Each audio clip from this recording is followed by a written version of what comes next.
Three, two, one. And guys, welcome to Pixel Cherry Ninja's channel. We are live. It's a Saturday night and a Saturday afternoon where my guest is. My guest today is a veteran Game Boy Color developer. In fact, the game, the beautiful eye candy that you're seeing on screen now, is a game that they developed. It's called Cave Dave. If you like Rick Dangerous, if you like Splunky, or if you have any kind of spunk in you, you will love this game. And they volunteered to come onto the station, talk about their games and talk about coding. They're predominantly really into Game Boy Color, and I'm really into Game Boy DMG, so it should make for an interesting mix. I'm going to go quiet now for a second, and I'm going to let EGVroom, I'm going to refer to EGVroom as EGV to make it a little bit simpler for me. EGVroom, the floor is yours. Introduce yourself, say what you want to say. Just remember, let's keep it PG-ish, so you know we try and keep it a family-friendly channel. Floor is yours, buddy. Okay. Hello. Hey, as you say. I am EGVroom. I am an Irish, as you can probably tell already, game developer. I'm not sure about the word veteran. I mean, I'm old. I'm like almost 50, so I'm probably a little bit older than you. But I've been making games for a long time. I live in Canada, so I'm in Canada right now. It's like 6 inches of snow outside my door. But I am, as you can tell, I'm still Irish. I never lost my accent. I've been here about 10 years. Been making Game Boy games for around about 2 years, actually.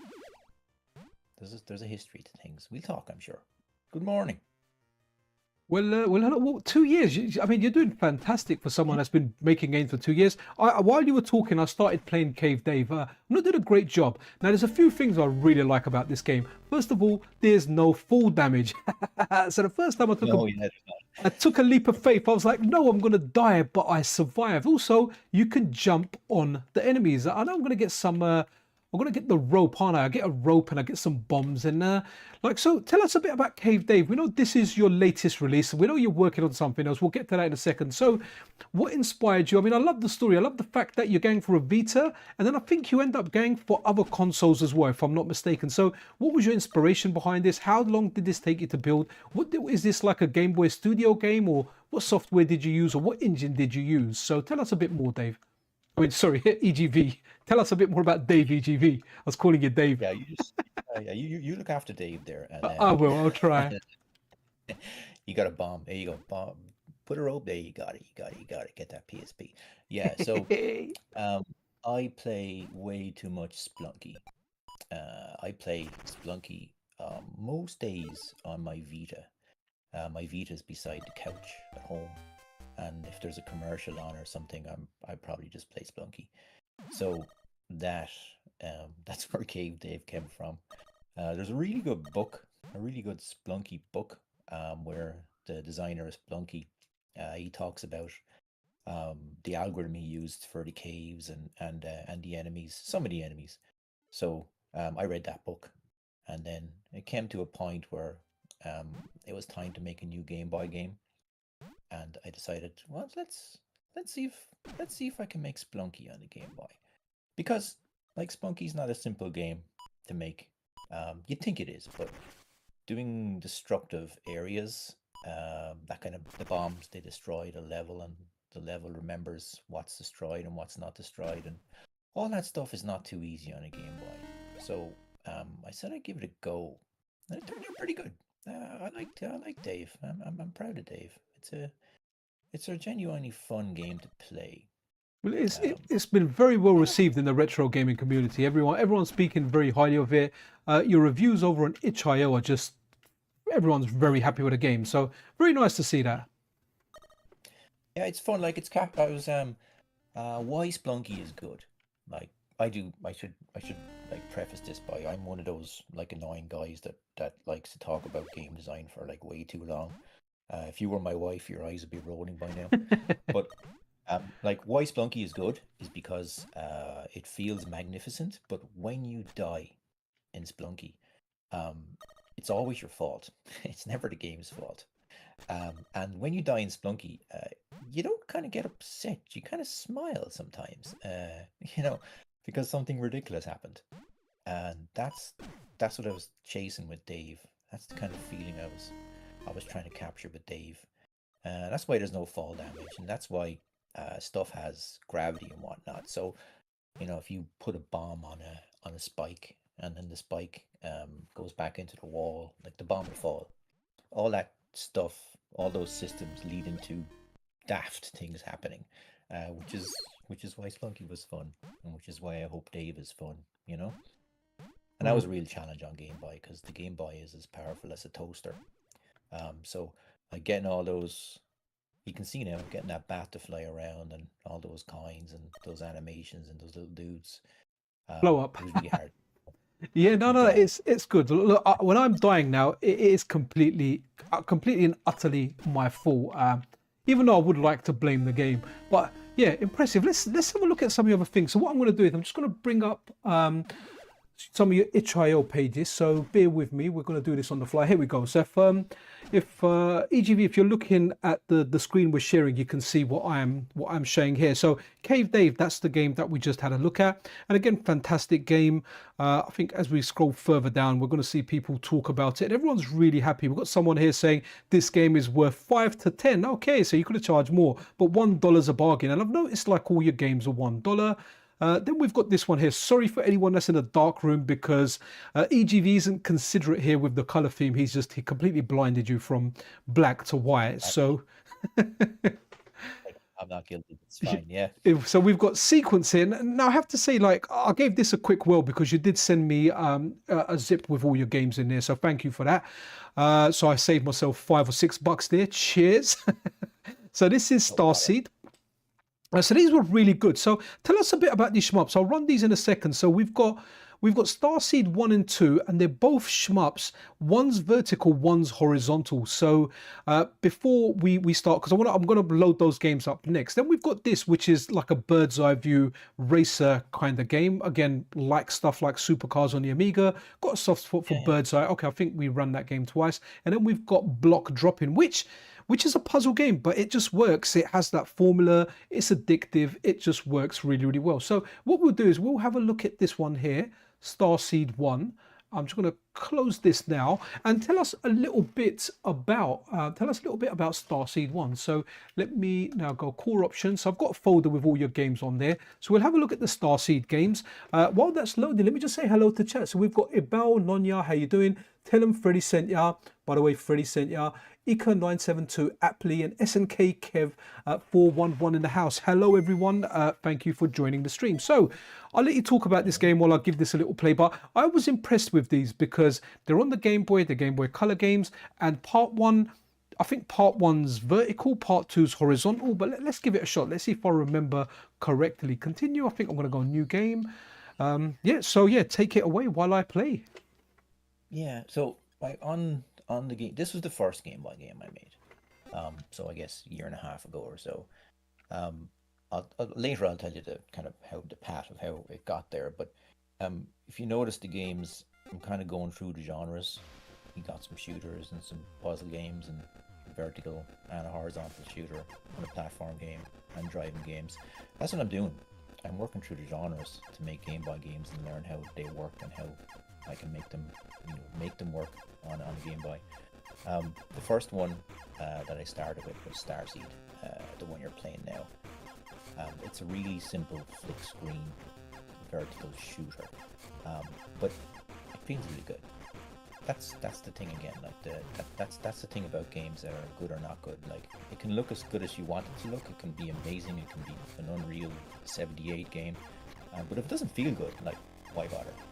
So this was a basic shooter, but the challenge was to make it feel good and play good on the Game Boy. And I love shmups. I love shmups. Years ago, I made a fairly popular shmup for phones, for iPhones, and it was Starseed. It was the father of this, so it seemed like a good place to start to make a Starseed for Game Boy. It looked a lot different on phones. It was a lot more happening. But it was the same pixel art. I love big fat pixels. Sounds like I'm insulting you, but I'm not. No. I'm big and fat anyway, so you're all good. I took that as you like me as well. Okay, that was interesting. I just saw a little target come up there. and it's like, did it target something Yeah. down below? That was interesting. So has it got like two tiers, like something like layer section? You know, we've got a lower tier and a higher tier. That felt really cool. That, here we go. Wow, look at that. You got it.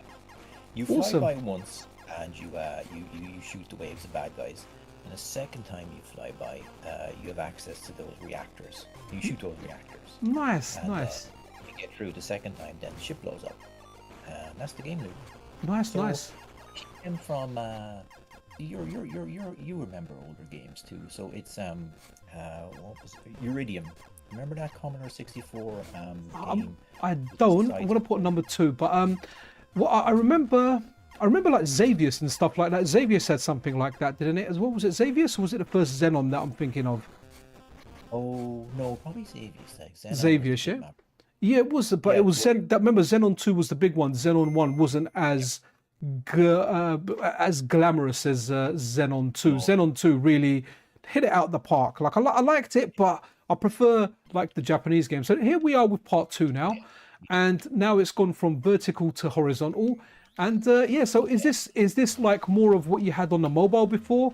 What you released for the iPhone? So did you release a horizontal one for the iPhone as well? No, that was a vertical one because because the phone is vertical. It makes sense, you know. You can always hold the phone sideways though. That's crazy talk. No, no. But it was same gameplay loop, going past the big dreadnought 2 times. First time, cool. Shooting bad guys. This one, I wanted to do because I figured out how to make stuff scroll. I mean, I'll be honest with you, I preferred this one over the first one straight away. Oh, right. Yeah, I probably prefer this one too. Cool. This one has some nice parallax scrolling. I love me some parallax. Nice. The water on there. Look at that, guys. And this is a Game Boy Color. Oh, I died. So this is a Game Boy Color, man. So is this pushing the Game Boy Color's capability somewhat? Is this like a high-end Game Boy game, or can it be pushed further? Oh, it could be pushed further. I mean, at the time I thought it was, but since then I've learned more about Game Boy. And if I do a Star C3 someday, it'll look a lot better. Oh, nice. It'll be fancier, Okay, so you've leveled up. You've learned a lot with the Game Boy, more tricks and which is natural progression, isn't it? You learn stuff, you get better, you apply it, and when you look at your first game compared to your latest game, there'll be a lot of improvements in there. But this is fun, man. I've got a soft spot for Game Boy. So what we do is, before, I know you're going to share some coding tips. Before we go into the coding tips, because you are a Game Boy Color guy, I'm a Game Boy DMG guy, right? So what we'll do is, let's have a look at some games. So I'm going to introduce you to a Game Boy DMG game that I think is absolutely superb. So let's go in there, and let me exit this core. And then what you can do is you can run something on your PC, or if you've got a capture card, just run your favorite Game Boy Color game. It can be one of your games. It can be a game that you that you played growing up, game that you like on there, and we can just kind of swap some of our favorite games with one another. So I'm gonna run. Oh, okay. I've got sound in my. Okay, that's weird. I've shut the core, but I've still got a sound. I can hear sound in my headphones. Okay, not sure what's going on there. Maybe I need to go through here. That's weird. Yeah, I don't know. I've got so many different processes running when you've got that with different sounds that hopefully it will just stop. Right, never mind. Let's hopefully you guys have got a decent sound at home. If there are any issues, then definitely let us know. So let me go into Game Boy DMG, and that's Bud Dude too. Absolutely awesome. He does excellent cores. He's ported the MiSTer cores over. Really nice guy as well. So let's go with I'm wondering what you're gonna play. So you know what? Since we're on shmups, right? And hopefully I'm in the Japanese one. So let's go with Parodia Star. This is a very, very good Game Boy DMG game. I'll give this a quick whirl. So in the meantime, work out what game. Let me just turn off all filters so you guys at home have got the best viewing. So work out what Game Boy Color game you want to play and talk about. To be honest, I shouldn't have really picked this game because I never played this back on the day on the Game Boy. But in hindsight, when I played this years later in emulation and on the Analogue Pocket, I was like, wow, this game it's absolutely amazing. It's like a great mini version of Parodius. It's great, and that's what the Game Boy had. It had some really, really good arcade ports that, well, you know, versions or diet versions of the arcade game that they played really well. I don't want to miss that. Yes, I've got that. And you don't want to miss any power-ups. And in this game, once you lose a life, you might as well call it a night, right? Because all your power-ups go and you just die. So again, Parodius, fantastic on here, looks great. Also kind of looks good in red. Got to ask you as well, EGVroom, have you got yourself, do you have an Analogue Pocket as well? I do, yeah. I have a problem with retro game devices. I do have an Analogue Pocket. Excellent. I have way too many of the other the cheaper kind of ones, but I love them all. Yeah, I end up giving the cheaper ones away. You know, I use them for a bit, I jazz them up, and then I'll buy another one. Yeah, if I'm not using the tech, I end up giving it away. So, you know, if I'm not using it, I'll give it away. So I just gave away a Mio Mini Plus to a friend at work, and the handheld that I'm using is, you know, the one that's shaped like a Saturn pad or a Mega Drive pad. That's the one that I'm using at the moment. But yeah, the Analogue Pocket is superb, man. Love it. Right, okay. Do you wanna get ready? Let me know when you've got your game up, and we'll put your screen up. Well, I don't have an emulator here, so I do. I only have on this Mac. I only have my own game, so I mean, I can run the game. I can run the game for you, or you can run your own game. That's absolutely fine. Just let me know when you're. Let me know when you've got it up on screen, and share your screen with me. Yeah. While you're on the DMG bag there, probably the best IMO, the R-Type on DMG. R-Type is superb. It's wicked. Mary, yeah. Like what you were playing there is amazing.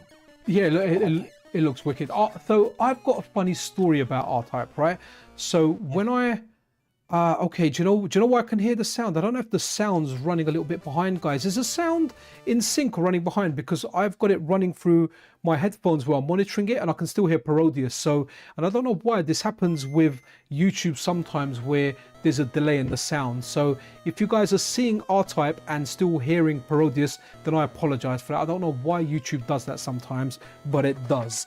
But yeah, so with R-Type, I as a kid, my aunt, she's a right cowboy, her and her husband, and yeah, they used to work in a bakery, and one of the bakeries they worked in, it was in Hendon, and it used to make a lot of money. So they just used to take me there, and they used to be like, "Can you cover in the Gameboy?" And I remember over there, I just used to rob money out of the till, man, and you know, I used to put it in my pocket. And I remember R-Type was £25 in either Blockbuster or Woolworths down the road, one of the shops, and I kind of got that money. And I left the shop, I must have been like 13 or something, 12, 13. I left the shop completely open, completely unattended, went down the road, maybe a 5-minute walk to this shop, bought R-Type, came back and played it. And surprisingly, the shop was still intact. All the money was in the till and no one robbed it. So that's that. Well, except the 25 that you took. But I think it was £25. I'm pretty sure it was 25, and that's the money that I took. But hey, you know what? That's what my family get for trusting a kid with an entire shop. You know, that was child labor. It was different back then. They never paid me anything. They were just like, yeah, you're gonna come and help out at the shop. My mum was like, go help out your aunt, and I was, well, you know what, I was helping myself. So there were two bakeries. The one in Manor House was dead quiet. I would never be able to do that.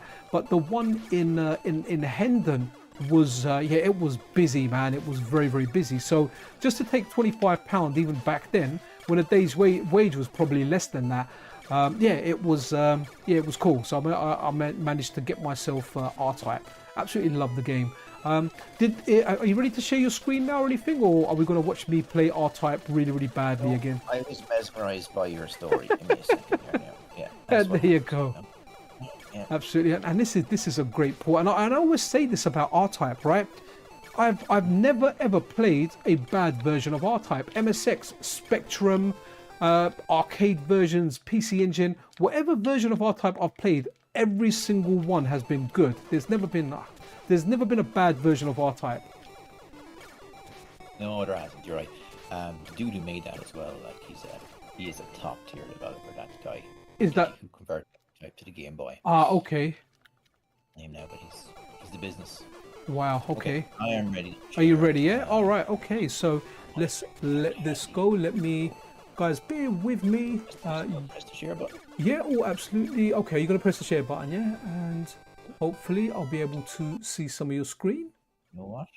I wonder, did I lose audio? Looks like I did. Yeah. Hopefully audio will come out. What I'll do is I'll quit out of this just for a second, put us on the menu. Guys, bear with us. EGVroom is going to share his screen with me shortly. There we go. Can you hear me now? I can hear you. The audio's Yeah, fine. it's okay. It was just me. I put on the I stuck on the emulator and it was quite loud, so I turned it Okay, down. So. yeah, just got to have the volume mixer and yeah, put that down. Right, okay. So are you sharing your screen at the moment? I'm trying to.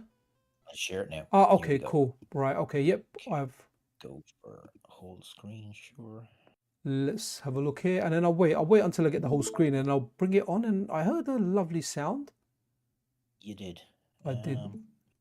Boot up this Have guy we? here. Okay, so I don't want to be too loud now, so let's see. Let me know if this is too loud when the music starts. oh, the music's loud, yeah. So Yeah, I tell you what. I'll turn that off, and sure, I can tell you what to play. okay, let me share the screen with. Yeah. All right. So I'm gonna share the screen with the audience there, guys. You've got a partial thing of the screen because of the aspect ratios and chat and whatnot. Let's have a look. Oh yeah, Nathan Atro, how you doing, man? So Nathan Erfel is also working on a game, so that's superb. What is he working on? It's he showed me a game. It's a platformy type of game. It's a horizontal shmup too. I'm building on a horizontal. It will most definitely be on mobile as well as everywhere else possible. Absolutely superb. So that's super. Let's have a look at something.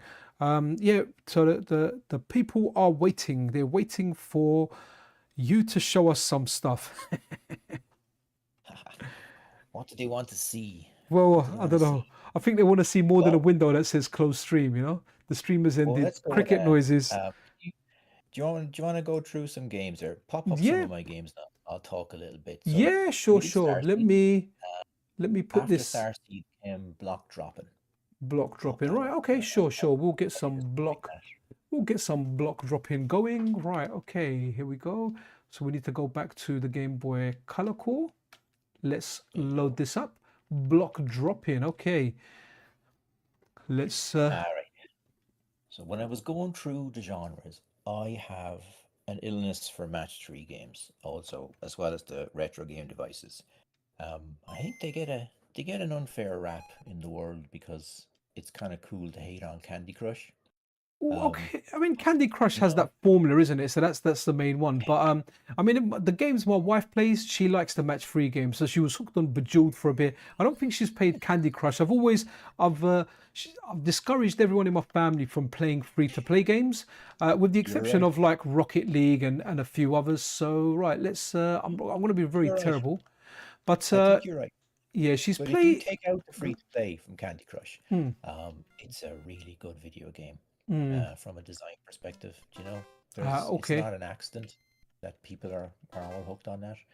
Right. Okay. I always see people play it. Always see people play that game. Like people at work and on the actually not so much on the train, but you may need a connection. There's another game that I liked from them. Was it called? Oh, what's going on here? King Ball or was it King Ball? It was like Peggle. It was like their version of Peggle. I can't remember what it was called. That was a fun game. Peggle was amazing.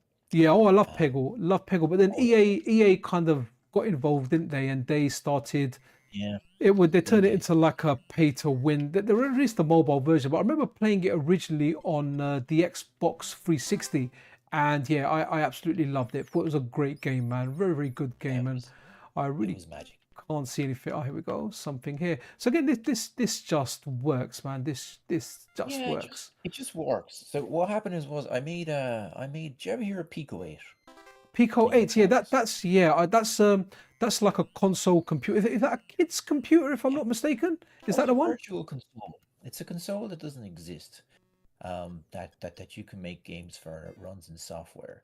It's just a really nice, friendly place for making pixel art games. Okay. And I made a match there called Bacon, Bacon, Bacon, which is it's because I mean I like bacon. and it was a match 3 where you matched pigs, and if you matched pigs, they turned into bacon. So it was a good time. Uh, And you killed like vegans and things, which is no offense meant, but you killed vegans and things. okay, that Um, sounds funny.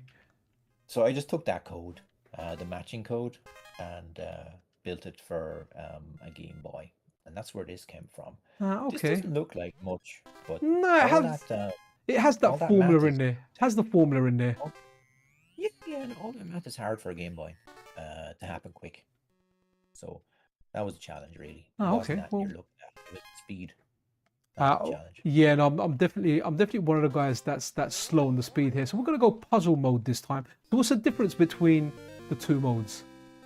The first one, arcade mode, you're going for a top score. Okay. Puzzle mode, there's no timer. You have a certain number of moves, so you look, you got 5 left, and Okay. you have a certain number of blocks. So on the right there, you need 3 more of those triangle blocks. Okay, okay, yeah. I think arcade mode is gonna be the one for me, man. Let's go here. This one's not stressful. Okay, Arcade mode's okay, and then the like plus it's one, right? cheap. Okay, got yeah. So Yeah, so the rows. So you just need to get the rows. you got 1 move left. Can you do it? Yeah, I don't think so. That's the only X's here. Oh, hold on. Yeah, No, I can't. might fall down. Nah. Okay, No. that's cool. Should we run? Should we run the next game now? Oh, Nate says Tetris Attack is one of my favorite puzzlers. Yeah, Oh yeah. anything Tetris is good, man. DMG Tetris for life for me. Which one do you want me to go for next? So we've got we've already looked at Cave Dave. We've done block Yeah. drop in. We've done Starseed 1 and 2. So Jump into Word Forward there. That's got a good story. which game? The Word Forward. The last Word one. Forward, That yeah, was, okay. It has a good yeah. story. It's a word game, and it has Yeah. right. Okay, interesting. Round about 10 years ago, I was working for a big company. Not games, just a big company. And the iPhone came out, and you could download the SDK, and you could make an iPhone game. So I was kind Okay. of bored, and I said, okay, well, I might give this a go. And the game I made was Word Forward for iPhone, and holy God, it became popular. Like the iPhone version of Word Forward has been played like over 5 million times now at this point by people Wow. on toilets around the world or wherever they are. Um, it was it was my biggest, like, most popular game I ever made, and like since then it's come out on all the platforms. It's on Switch. You can Wow. get Word Forward on Okay. Switch, Amazing. all over the place. Sorry, I've got no idea Um, what I'm doing over here. What am I supposed to be doing? Oh yeah, sorry, I should tell you. Yeah. So it's like so you got a board, right, 5 by 5 there, and the idea is to make words and clear the board. Okay. So they disappear. Blocks, tiles will disappear if you use them, Okay. and you can swap tiles. So say, hang on, let's have a look.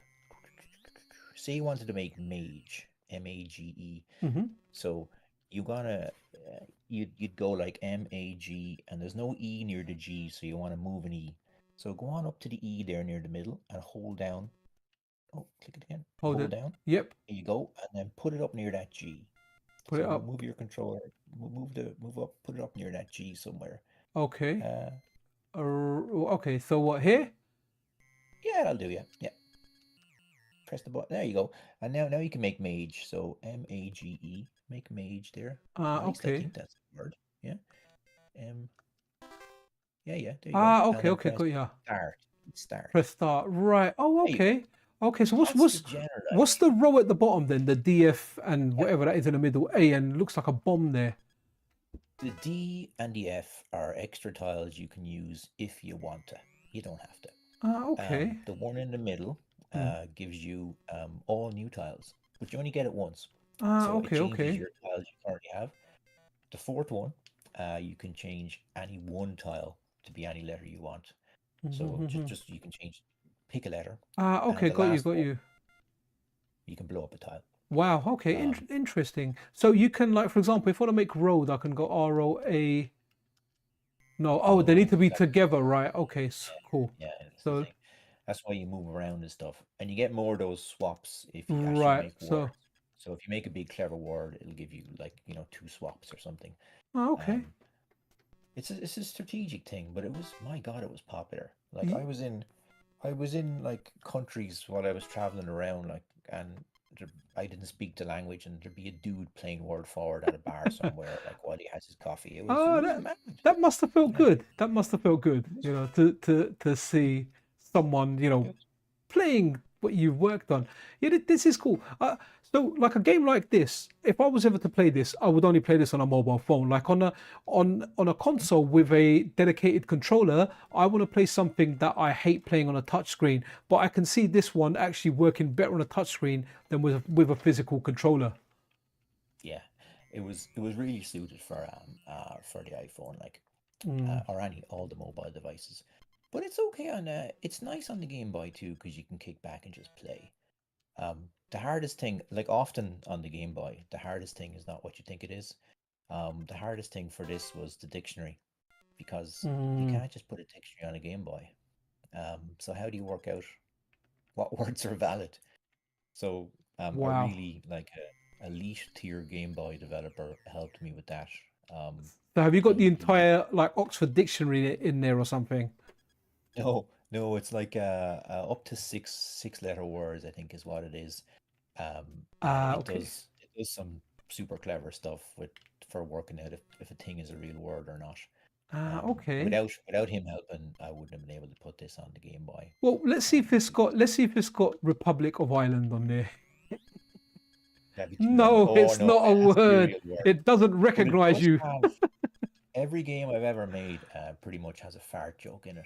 So Okay. fart is definitely a word in here, but I don't think it has a sound No, effect. we okay, cool. Yeah, we can do those manually. Right, let's run Yeah. the next game. So what we got here? Well, that's interesting. So should we go? Okay, we've done block dropping, we've done word, we've done. Okay, so we've only got two games left. Do you want to go hooligans or do you want to go Nitro 1-1? Oh, really good, sure. Yeah, Go on. hooligans. Yeah. So That was a what does hooligans mean? Because it sounds like hooligans, yeah. but it's not, is it? Yeah. It's oh, it is that? Yeah, hooligans, No, hooligans. it is. It's like it's. I was a little bit worried about it. I was looking for names, and one of the dudes in the GB Studio forum, um, Brian, actually Brian, who did the art. Brian did the character art. So those really cool Okay, looking they look character art. That's Brian. they look good. They look like an evolution.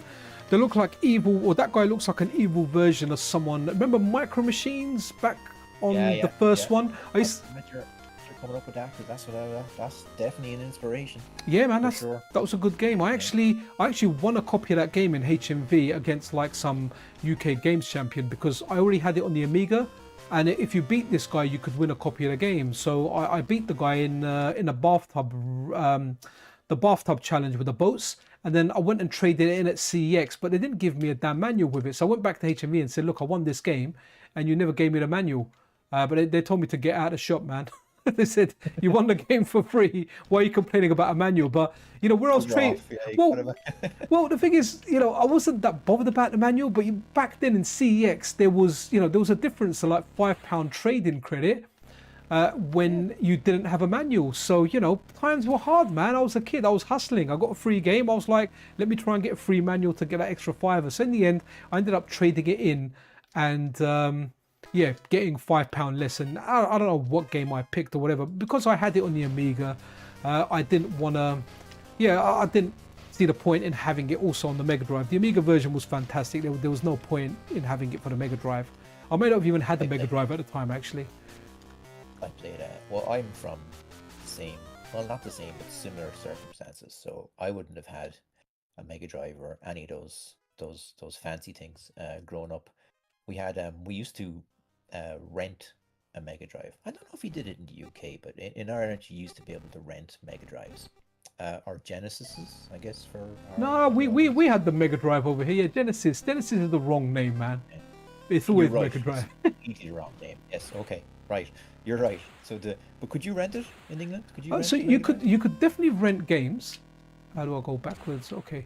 So you could definitely rent the games. You could probably rent a Mega Drive, even though I don't recall seeing console rental there. But you know, if there was money to be made in there, for example, let's say the Mega Drive was, I can't remember how much it was now. Was it 70, 80 pounds, £100? You know, if you charge someone £10 for the weekend, after 10 weekends you've broken even, and then you're just making profit on that, aren't you? So, and I used to like Yeah. remember the video shops? We used to get videos from there. That's They- where that's where we had to. They were all the video shops. Yeah, we had like I had a friend whose parent would give us his credit card, which because you had to do a deposit for to rent a machine. Okay. And we get the machine like Mission Impossible in one of those cases like the bomb is in, you know, like a big kind of fancy case. Yeah, yeah. And we'd bring it in and open it up, and we'd have like one game for the weekend, and we wouldn't sleep a wink the weekend. Just solid. Play that Mega Drive, and just like go to school on Monday, just haggard. But it was a hell of a good weekend. Absolutely. And that's where the love for this came from. That's where the Micro Machines love came from. But this isn't just Micro Machines. One of my other favorite driving games is Project Gotham Racing, Okay. and this has a lot of that. It's got more cone challenges than it has races. Okay. Which you ought to know. But there's a reason for that, like, because it's a Game Boy. It's pretty difficult to do AI on a Game Boy, so if you mash together cone challenges and Micro Machines with not too many actual AI races, that's maybe possible. So that's what I made. No, it's good. It's good. I remember PGR Racing. My brother really liked that game. Also, by the way, I like the color choice here as well. But yeah, I liked it. But I have to say, PGR, it was. Hold on, was one of them out for the Dreamcast first? Am I mistaken? Was it Metropolis? Yes. So I remember playing it on the Dreamcast and the original Xbox. But one thing I remember about that, you had to race perfectly, because one crash meant you weren't making the game, you weren't making the race. It was over. It was over.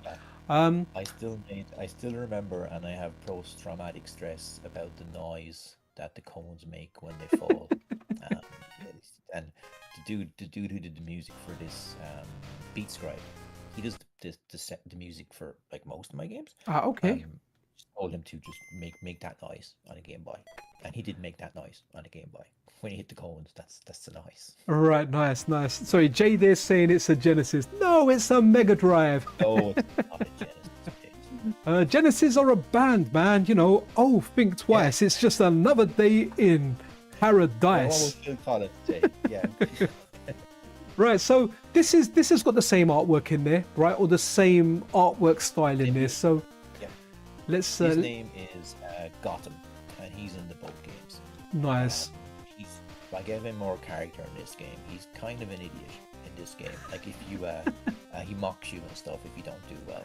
He's pretty hard to impress. Well, you can see his eyebrows looking up when you do boosts and things. Okay, that's a nice touch. Now I have to say, this just looks really, really good. I mean, for a Game Boy game, you know, the way the road scrolling, it's looking fantastic. And you know, you don't get the full effect unless you're looking at this on a small Game Boy screen. And when it's all blown up on a massive screen, it may not have the same charm that it does on a small screen, because you've seen it mega blown up. However, this is doing a great job at, looking good.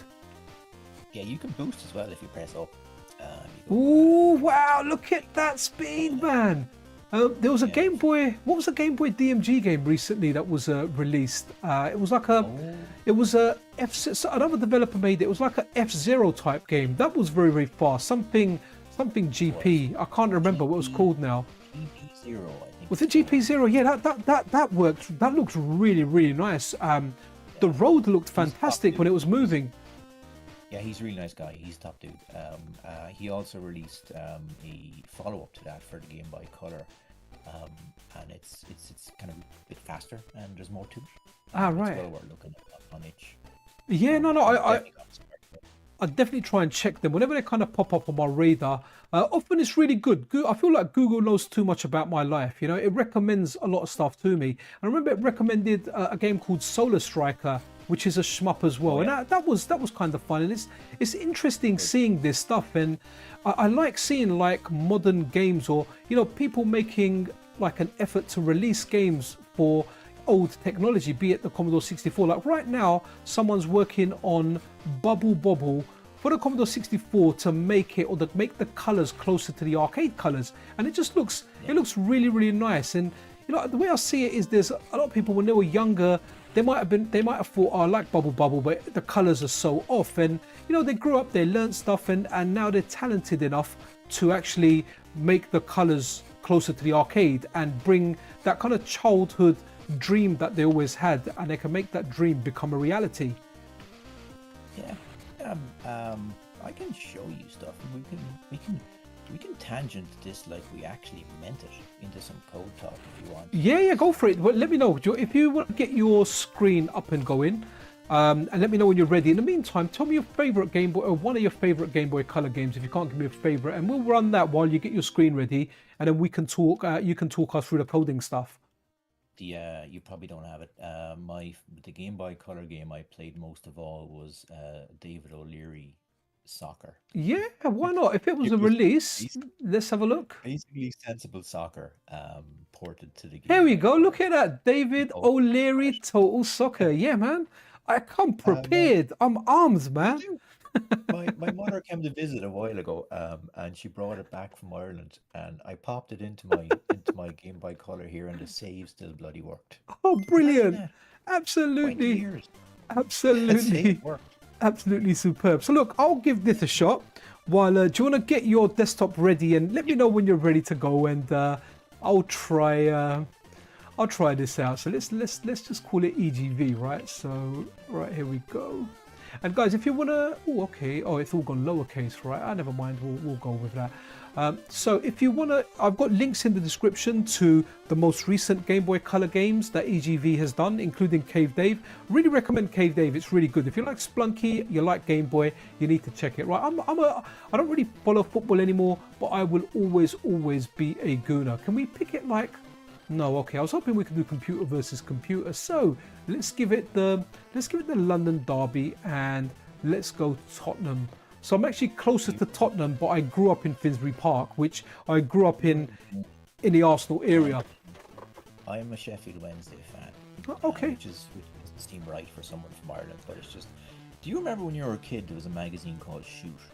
Yes, I remember that. I remember it vividly, actually. I completely forgot about it until you just mentioned it now. But I remember I never bought a copy because I've never been that much into football.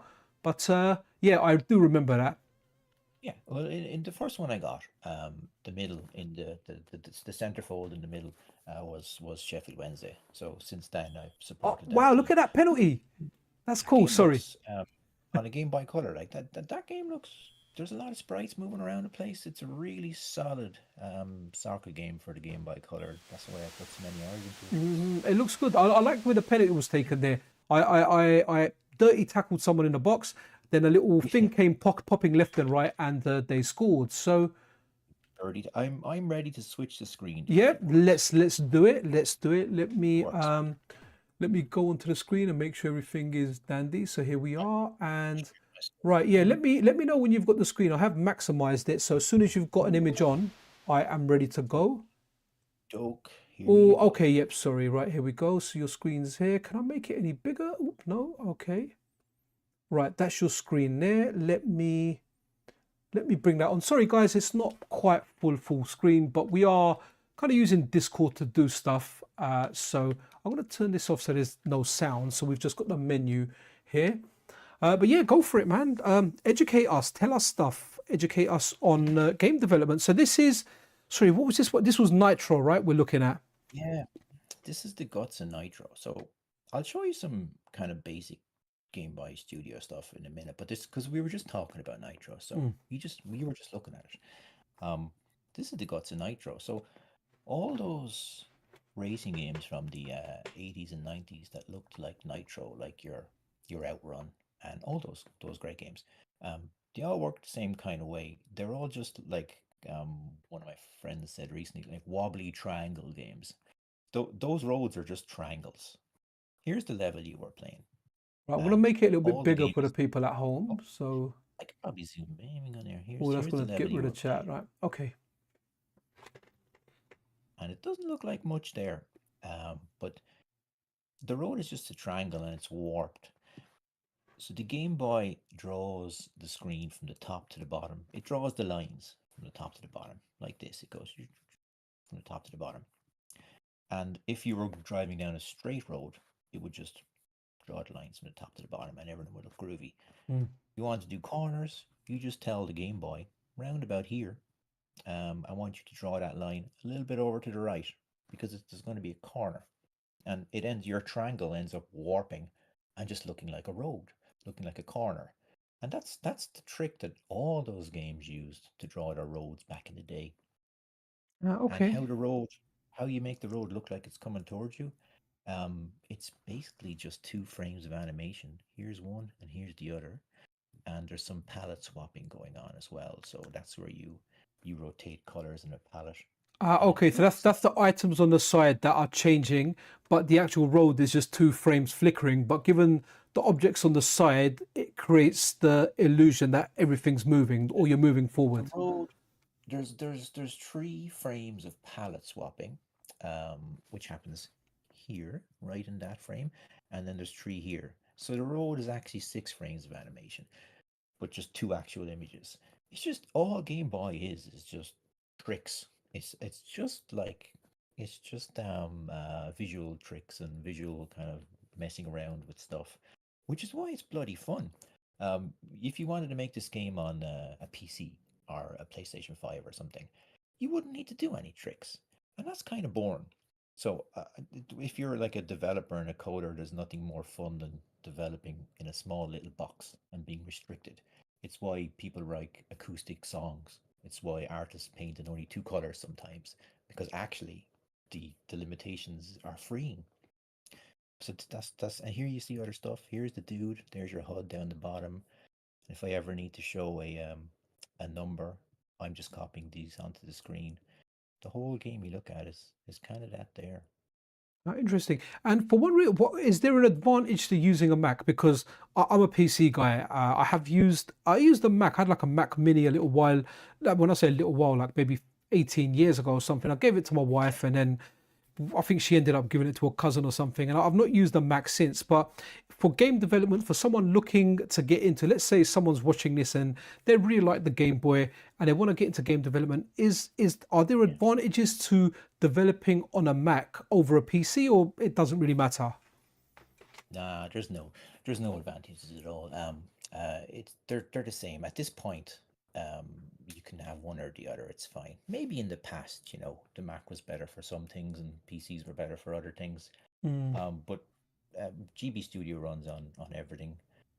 Unity runs on everything if you want to do more advanced development. Um, Really, they're all just tools, and the sooner you understand that, then the better for your development. Just use the one that makes you feel the best, and the one I use the Mac because it annoys me less. That's why I use Macs. I'm not a fan of Windows. I use it every day for work. I use it for my productivity. I use it for gaming, but it is just, I don't know. I'm just a Windows guy now. I'm so used to it. I don't even want to get used to a Mac. So Yeah, is this GB Studio we're looking at over here, by the way? show you. So I'll tell you, yeah, this game. There's some. Here's. Hang on, I'll go back to the start to make it more easy to understand. Let's quit out of this. Let's So open a new will it be GB. worth looking at what's the new game you've got? GP Hero, is it? Or Hero GP? Yeah, I'll pop that up in a second. Let me just Cool. do this so it'll become more obvious then. So you can see my screen. So what I'm doing is I'm making a brand new GB Studio application, Okay. and I'm going to use the sample project to explain how things work, and it'll make things easier to understand for folk. So GB Studio is free. You should totally check it out on the web. So when you create a new project in GB Studio, a sample project, so say you're new and you're wondering, hey, maybe do I want to make Game Boy games, or do I want to try and make Game Boy games? The first time you create a project in GB Studio, and if you use this sample project, you already have a pretty cool game here. And these are all the parts of the game, and each part of the game is a different genre. So if you're thinking to yourself, maybe I might want to try and make a Game Boy shooter, there you go. Part of this game sample project is a shooter. Here's a little puzzle thing. Here's a zombie Okay. type thing. So you've got It's awesome. templates there ready to go that you can adjust in order to get a feel for stuff. You can yeah, and it's lovely. Like, oh, the let me let's run it there. There you go. Here's the little game. It starts up here on this scene. Oh, actually, you know what? That might be too loud for folks, so I'm not going to do that again. But it goes through all these things, and you can say, remember I was saying that, hey, maybe I might want to make a shooter. Mm-hmm. And I could have a look at this down here, and I could see, hey, what are these things here? Little dude, there's the enemy ship. I can see what, not much going on there. Look, every frame it does this kind of thing, and you can kind of deduct how things work. And it's just such an incredibly friendly engine to use, and everything you do in this will work on a real Game Boy, That's which awesome. is amazing. You know, you can press a button and it'll work on a Game Boy. It's crazy, crazy cool. And if you're not sure about you're not that great an artist or something, it's like there's there's just pixel art. You can make things look pretty okay, you know, without going into too much trouble. And the GB Studio community is I've never been in a more friendly community ever in all my years of doing anything Oh to do with wow. anything. The Discord is lovely. The people are there all like incredibly friendly and helpful. It's just a super cool application. And how the path I took then, so I made Starseed, the first game you saw. Um, that was made in vanilla GB Studio, so just like this. But what makes GB Studio super cool is that there's a button up here that you can eject the engine. So you can eject, you can take the code from the GB Studio engine and do with it whatever you like. And that's fine. That's actively encouraged. You can't do that with Unity that easily or other normal engines. So if you're making something like say Starseed 2 and you want to make some fancy parallax scrolling, well then you can just do that little bit in your own part of the engine. And everything else still works. So all of the stuff, the helpful stuff like the sound effects and the music and the changing screens, that'll all still work. And you can just work on this other tiny bit of the engine for yourself. And That's then over the actually, projects, they've just evolved and messed with the engine loads. you know, that's awesome. I just kind of remembered now. So with the Analog Pocket, before the Open FPGA side was made available, the only option you had was to play games via or a lot of people were using Yes, their flash carts. But then the here, Analog Pocket runs dot pocket. There you go. Look at that. Yeah. So right dot there. pocket Yeah, files. So what someone did was they made, was it Retro Patcher, and yeah, all the easy to popular do. games got. They made it so your Game Boy games you could patch into dot pocket files and run. So before, when I got my Analog Pocket, I didn't get it initially to start off with. You know, I missed that run.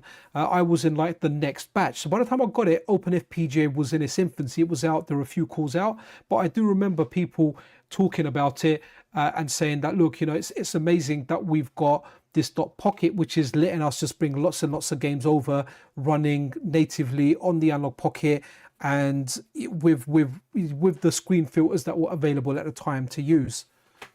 I used it too at the start, lots. When I had my first the pocket I have now.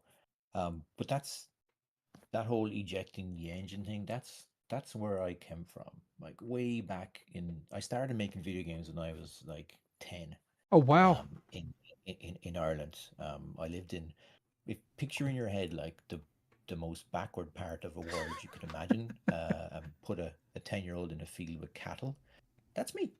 perfect. I was from like a really rural part of Ireland, and one day I got through some sort of miracle. My parents bought me a ZX Spectrum, which you might remember. The Spectrum, it was popular in the I UK. remember. I remember My I really liked the 48K one because it was tiny, but obviously the 128 was the daddy to have. Everyone had That's either a 48K, the 128 with a cassette. I don't ever remember seeing the one with a disk drive, but I know they were available. yeah. That when I had one of those. It was I don't know how they afforded it like because I don't know how they managed to get it, but maybe they stole money from your bakery shop. I don't know how they did it, maybe, but this maybe, maybe they throw some stuff in the 15 minutes I ran out to get R-Type, and maybe they, they did, yeah. they got your They stole Spectrum. all the buns. But they Absolutely. got so I got that, and I couldn't afford games, so I got like two games a year.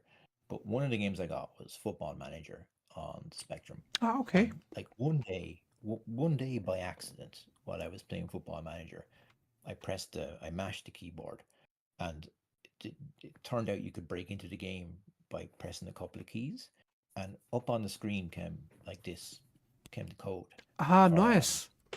and that was it. That was the moment my life changed. I read the code and I was like, you know what, this kind of makes sense, because the original Football Managers were actually written in BASIC, so it was not that hard to read.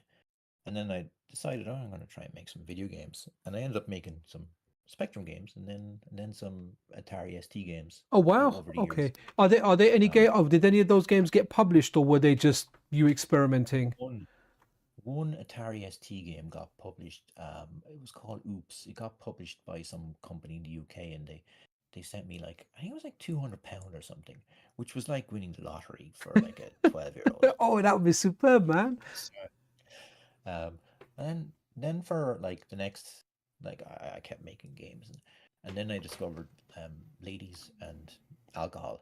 So Mm, the game stopped for like 20 years or so. yeah, Um, yeah. Stuff happened. It was great fun.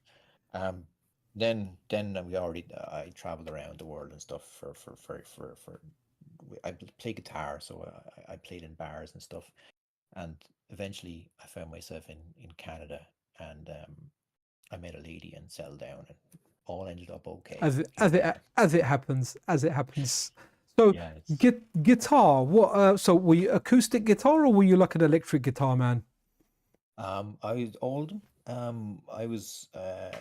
I played electric guitar in a band. We were playing one night in a biker bar in Waterford, in like the southeast of Ireland.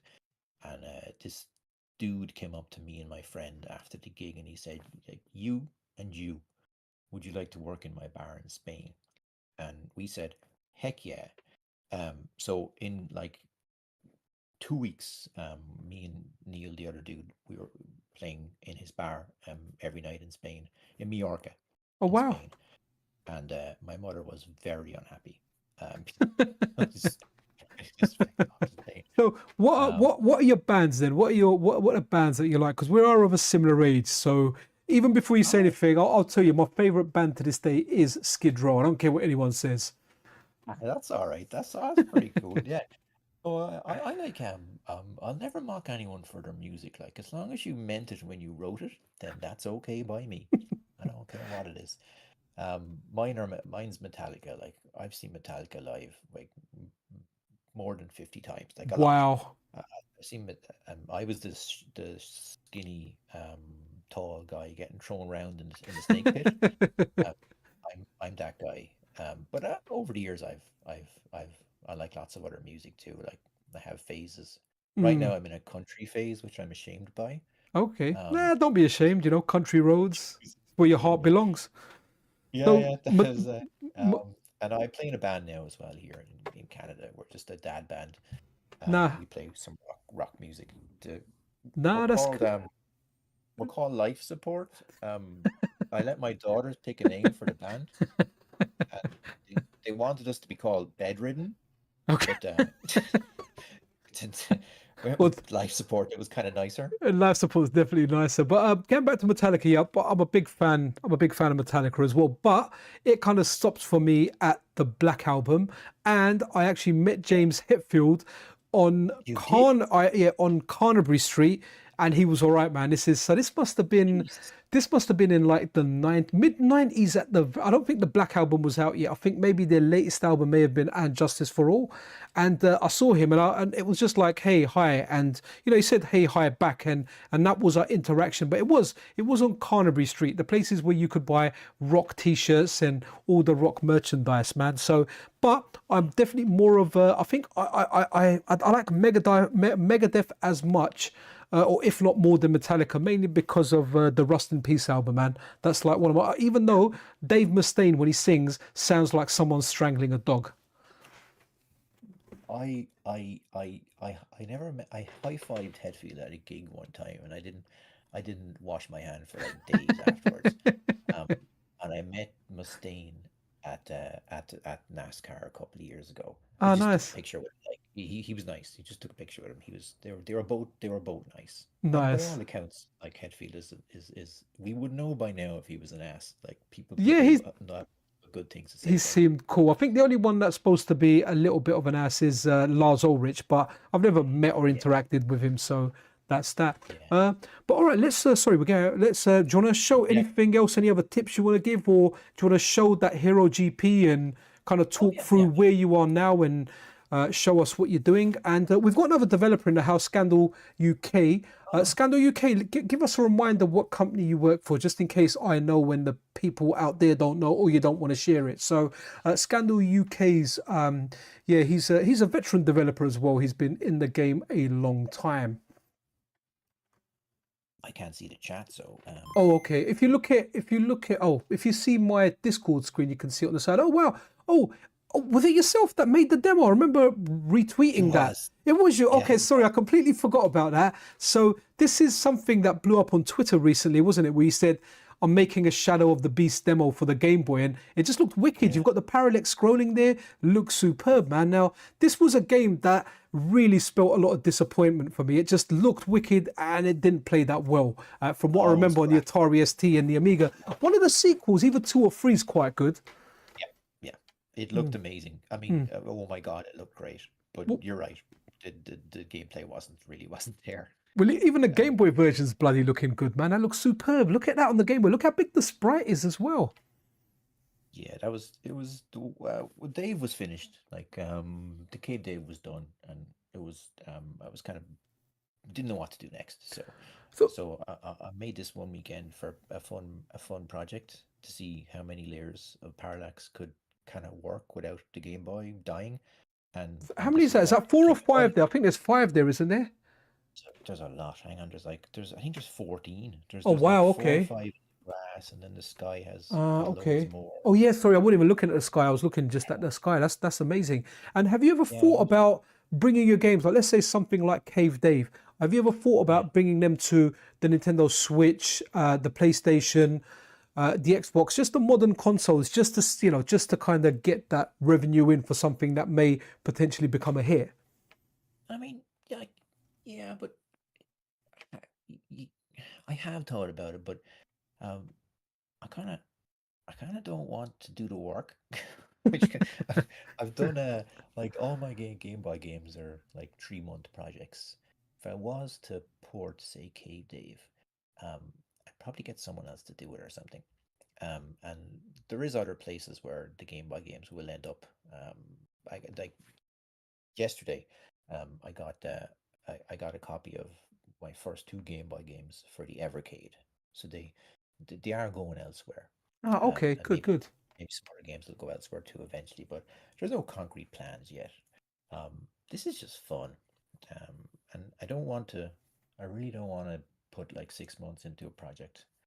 Uh, then it becomes less fun because this is all just kind of a fun hobby, you know. Hmm. Have you got any other plans after Hero GP? Yeah, I do. Yeah, I've got lots of things. I'll show you. Let's do a Hero GP there. I think we're okay. It has some sounds. Maybe not too much sounds. I can show a little bit. Um, Oh, that's cool. You got the same boy emulator on there, yeah? yeah, same boy is great. So Hero GP is you can That tell might it's be it might be a bit loud, the sound, yeah, for the yeah. for the viewers Hold at on. home. I probably have. Yeah, I don't have a video, but it's the same as it comes from the Nitro engine. So Mm. we made Nitro, and it was fun. But since then, uh, I've gone back to the Nitro engine, and it's faster now. So, um, so I decided to make like a motorbike game, Okay. and you use the Nitro engine, and that's what I'm doing now. So you can tell like this is just like last night, just like Mm. drawing some sprites You drew these sprites, yeah? Did you go through these and yeah. draw them? Okay, nice. I mean, they're coming from Super Hang-On. Like I'm definitely like inspired by Super Hang-On. But yeah, all the pixels are drawn pixel by pixel.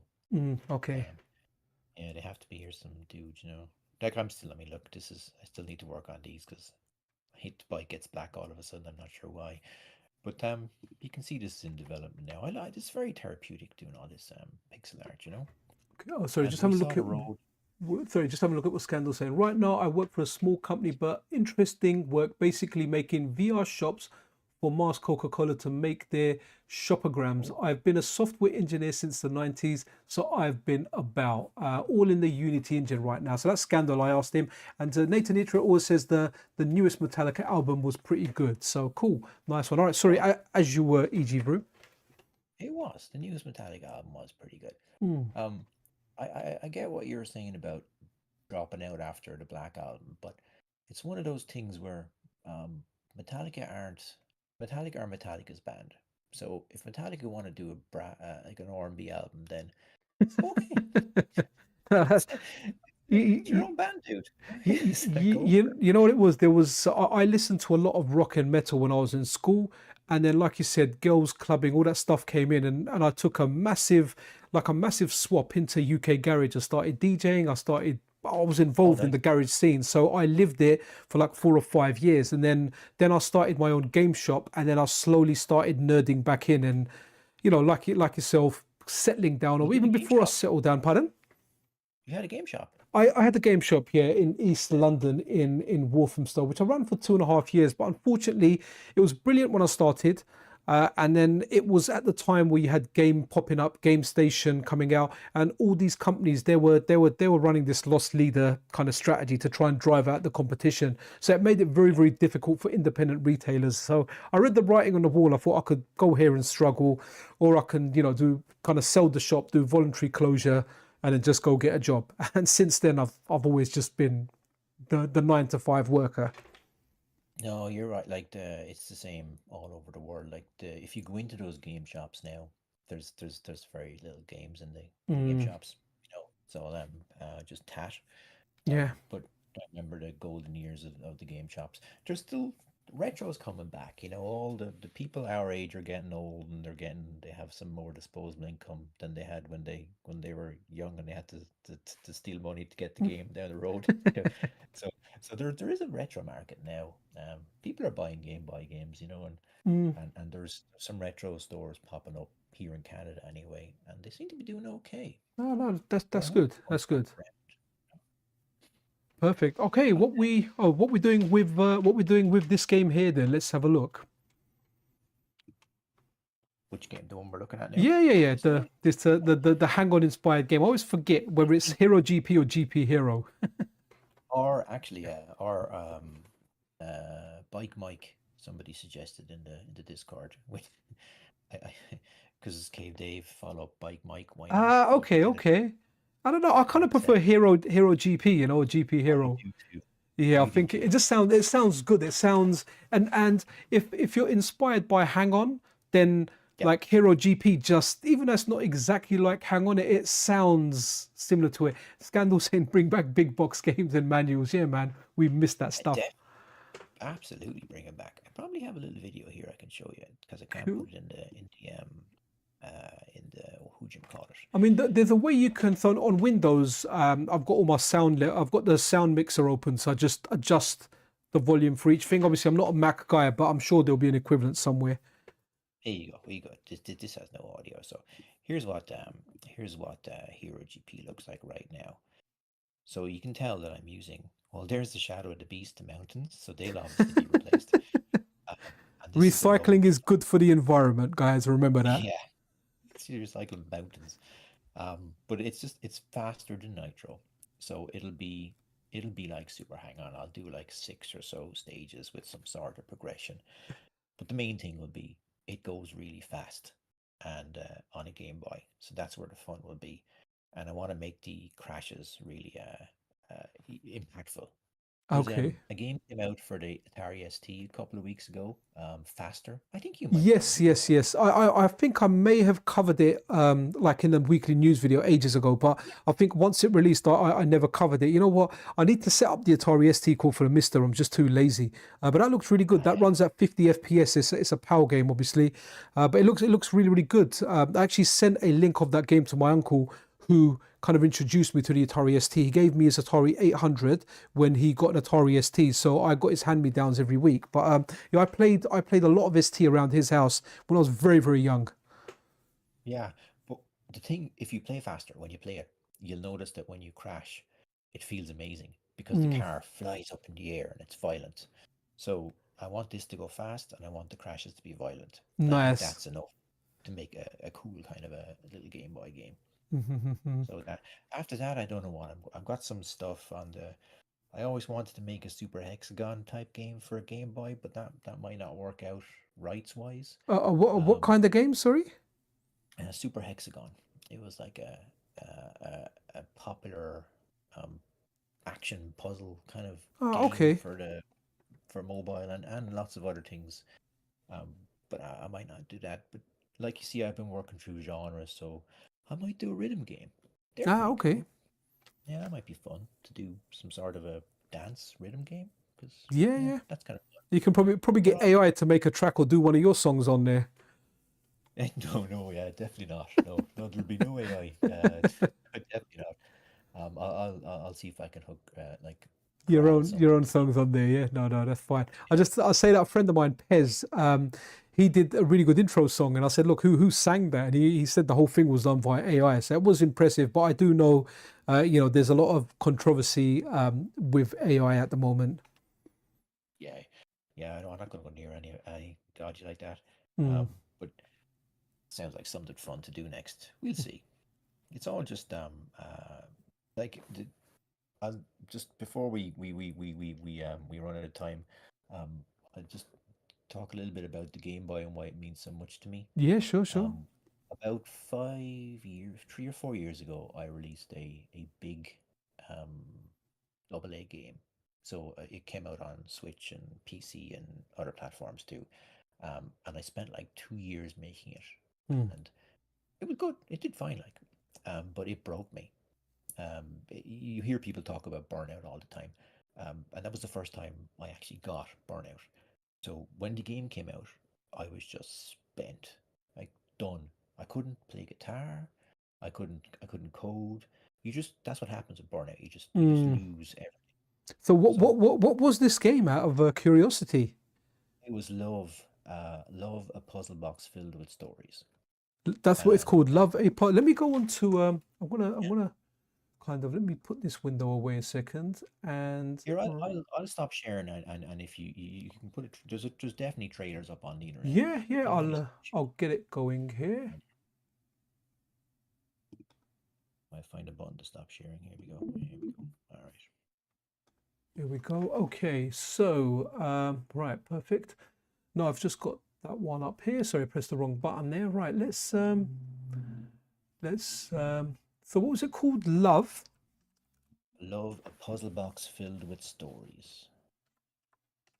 YouTube will get you. Will Yep. get you a trailer. Well, I've just put it straight into Google and well, okay, let's look at the Steam page of this game.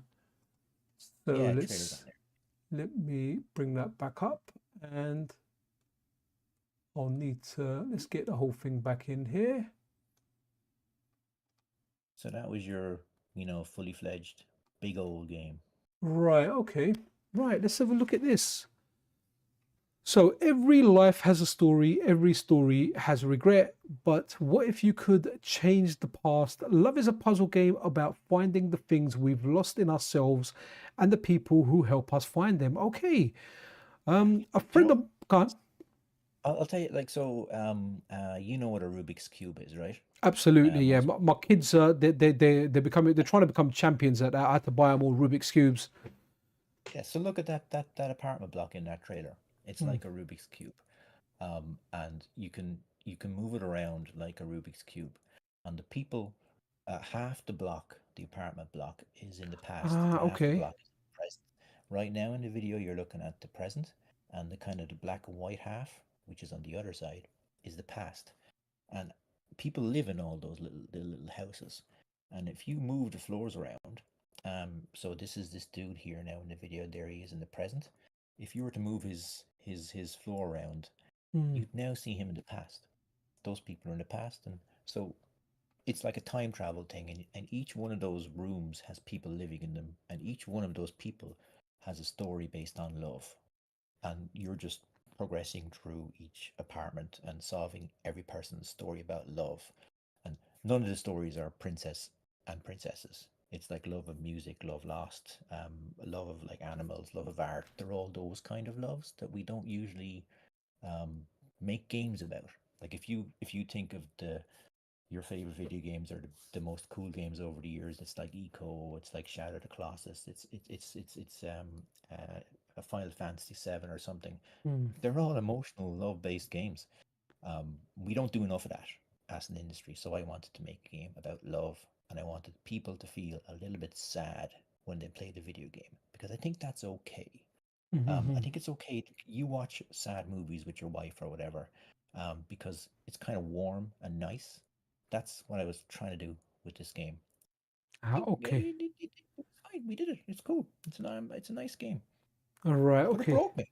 Do you know what? It broke me. Playing this game, I can tell you now, playing this game will break me. And no Yeah. criticism of the game. I just think it'll be too difficult for me to play. It feels like I'll you, try you making it. really, you really, really need to be switched on to play this. I know what happened. Mhm. That's why, like recently, I've been playing more kind of arcadey games. Something pick up, play, get on with it quickly.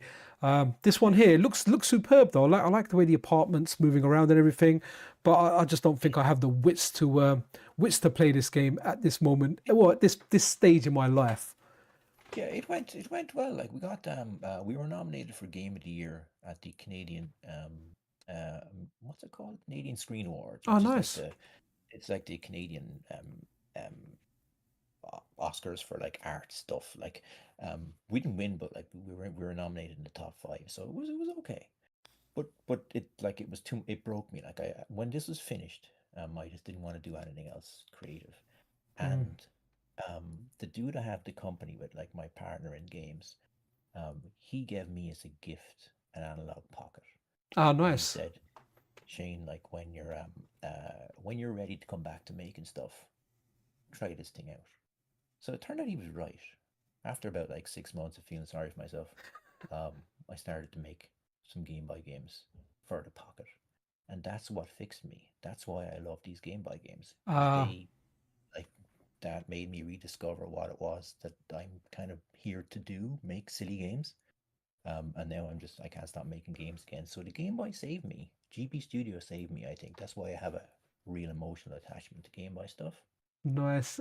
Scandal here is actually saying love Super Hexagon on PC, and I remember That's great. reading the dev blog for Love and followed the next line after that. So I remember reading the dev blog for Love, and the next thing he says after that is one word: intimidating. So that's from another developer reading your blog, and he sums Yeah. it with the word intimidating. So look, before we wrap things up, right? Give us some more because I always talk about my love for DMG, and that just never ever goes. But let's kind of go back on the Analog Pocket side. Now let me turn on my controller because it has turned off due to inactivity. If you have a look at your Discord screen now, I'm still sharing my screen with you, right? Let me just make sure. I don't think I turned it off, so it should be. Yep, my screen's still sharing. So if you have a look at that, let's Mm. go into OpenFPGA and we'll go into handheld. So we've looked at the O'Leary Soccer, but what are some other games that you like for the Game Boy Let's Color? see. What are some of your favorites? And I'll run them on screen, and you can let's say you give us three of your favorite Game Boy Color games, and then after that we'll call it a wrap and we'll end the stream. Oh man. Game Boy Color games on I my favorite Game Boy games are Game Boy Color games to play are mods of Game Boy games. So Super Mario 2 Six Golden Coins has a Oh, color I mod probably have for got it. I hand. probably have got it. Hold You on. probably have. I There you have. go. Have I got it? You Okay, I got one. you Oh, I have do. got it. I have got it. Here we go. Bingo. So That see, is I only ever played the first one, so I don't have the love for this that I do for the first one for the DMG. Oh, mind you, this was a DMG game as well. I have tried. Oh, wow, that does look really really okay. good. So got to It's go down the yeah, pipe. So everyone says this game's amazing, and it's I amazing. should play it and whatnot. But Yeah. yeah, so well, that's nice. You know what it is? As much as I like these color mods of them, because like the Game Boy DMG is will always be my favorite Game Boy. I don't think anything will ever kind of take that away from me. I just like the DMG look because of the nostalgia I have attached to it. But I have heard this game. you know, everyone says whenever they do like top games for the Game Boy, this game always kind of shows up on that list, man. So tell us, you know, did you have the cartridge for this? Did you play this as a kid? Yes, I had the first Mario that you have. Ah, okay. And and then on my DMG, first I got this, and I played the hell out of this on my DMG first. And like, you know, in the modern world now, I must have finished this 20 times on the Game Boy Color. The first Mario was a really good Game Boy game, but you know, it was a launch title, and it was, you know, good, but not this. the things. It was the fireball was really weird in that as well, wasn't it? It kind of like it goes down once and it just flies all the way up, which was interesting, but it was very different. Yeah, it was weird. Let's see the okay. The fireball in this has gone back to normal, which, to be honest, I prefer. Yeah, this is better. But it's just what this is. That they made this run on a DMG is amazing, and it's large. It's a big game. Yeah. And it's still fun to play today. My favorite Game Boy platformer is actually not a Nintendo one. It's made by a homebrew dev. It's Black Castle. Have you played Black Castle? Oh, let's see if we've got it here. Is it a Game Boy Color or Game Boy DMG game? DMG. DMG, yeah. Oh, so let's go back out. Let's see if we've got it. I don't, doesn't ring a bell. What was it called? Black Castle. Black Castle, yeah. Okay, so let's go DMG. Let's see if I've got a homebrew folder on here. Ooh. Yeah, there you go. Here's homebrew. No, I haven't got Black Castle. Oh, you should check that out. That is it's wonderful. Ah, cool. All right. No worries. Oh, look, I've got an EGVroom folder, but they don't run on DMG. I just added them there anyway. Fan games. My games do run on DMG too. So Word Forward will run on DMG. Oh yes. Yeah, I think that was the only one that. Here we go. Yeah, we can see it there. GM. Okay, cool. Let's have a look. Actually, let's go. Let's run it with and hopefully I'll get that green look. Yeah. Oh, you should. Absolutely superb. I love that look too. Like that's very nostalgic. That look. Yeah. See that's why I like it. I just love that look. You know, I try other stuff, but I always end up going for that green look. But that looks superb. Yeah. So other Game Boy. You have to have been around. You have to have been around at the time because like reasonable people wouldn't like that. Yeah, I definitely think that's the case. Right. So let's do another 2 Game Boy. We've got 2 more to go. Game Boy Color. Oh, I'll tell you what, we can do 1 Game Boy Color and maybe tell us your favorite Game Boy Advance game if you were into Game Boy Advance stuff. Let me see. So we're doing Game Boy Color. Oh, the DX folder, yeah. Okay. Yeah, they're. Yeah. What have you got? Mario Land, Dr. Mario. Ooh, there's a Castlevania. Check out. Have you got the R-Type DX there? I think the R-Type DX was an original one. The DX ones were there, were fan ones. So there was a R-Type DX. So I never really played it, you know, because in fact, have I even tried that before? Pretty sure that was here we go, R-Type DX. Okay, cool. So while we're doing that, definitely in your mind have a have a little thought about what Game Boy Advance game. We'll kind of finish with that. And do you ever think you move on to Game Boy Advance development, or is that a massive step up? I don't think I will. No? I don't have the love for the Game Boy Advance because I never had one. Okay. I never had one over the years. I've played stuff via emulation, of course, but I never had.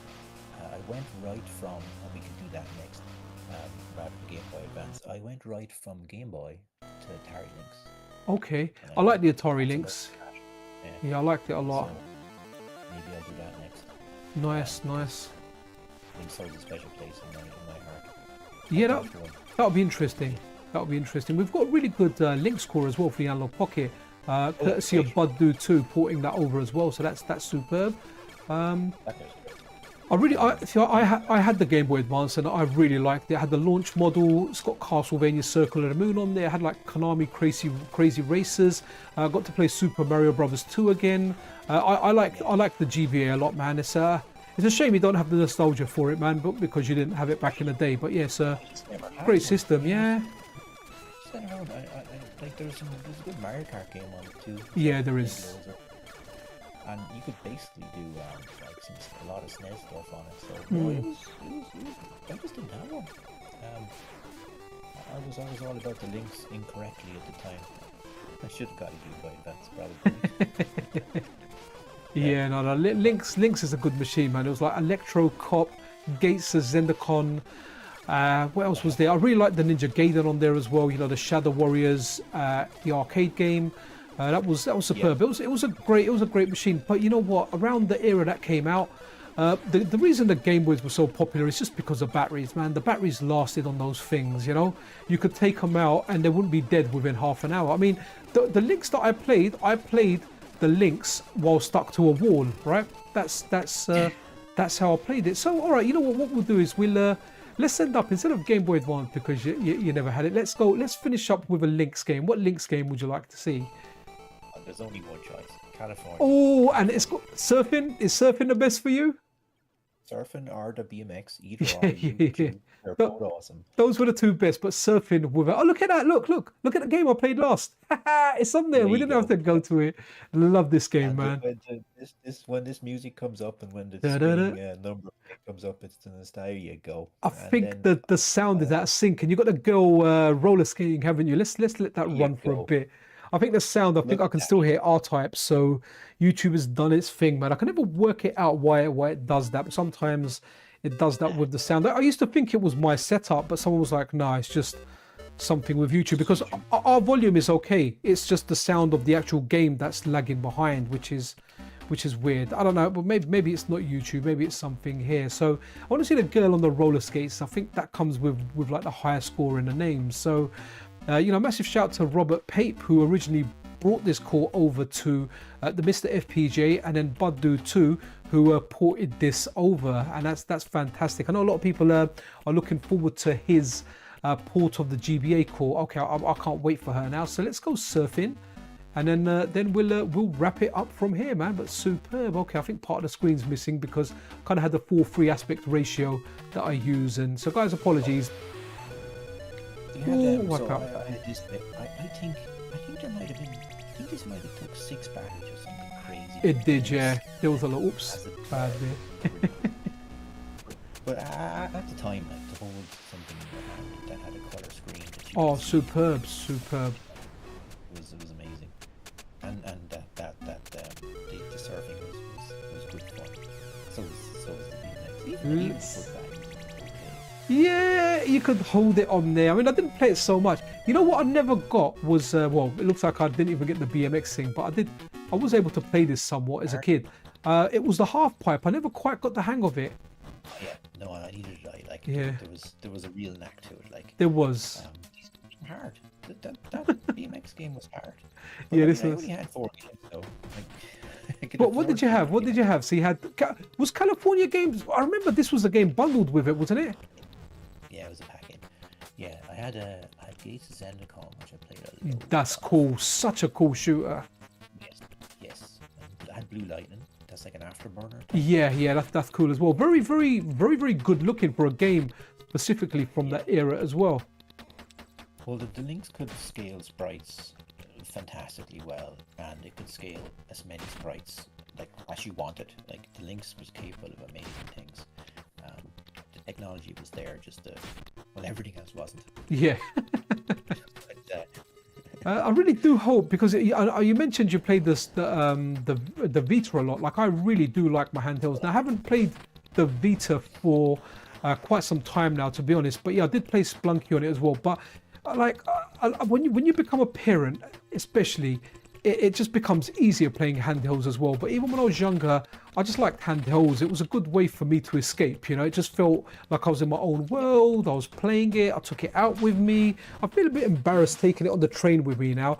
And this thing here says you need diapers. I don't know if they're speaking to you or me. I'd say me. Oh, we're going to see the lady on the roller skates now. Yeah. Where are you, babes? I can see. Oh no, we can see the lady with the roller skates on now. There all right, you go. All right, babes. How you doing? Love that pixel look. That's what absolutely superb. Right, so let's kind of end it there. Look, EGVroom, EGVroom. Thank you very, very much for coming on. Super, super appreciated. Honestly, really good to have you on here. Do give me a shout any point you release any other games. I'm happy to share them in the weekly news video.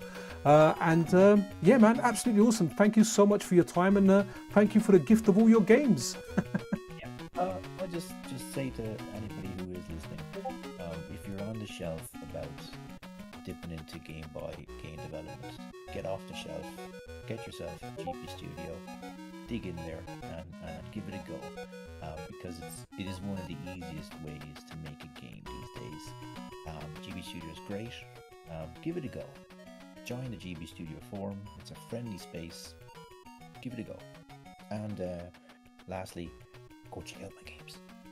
Absolutely. So all of the games by EGVroom, there's a link in the description of the video. Check them out on itch.io. And if you love Game Boy Color, you will like the games, and they're $1 each to buy. But with that, guys, absolutely awesome. Stay awesome.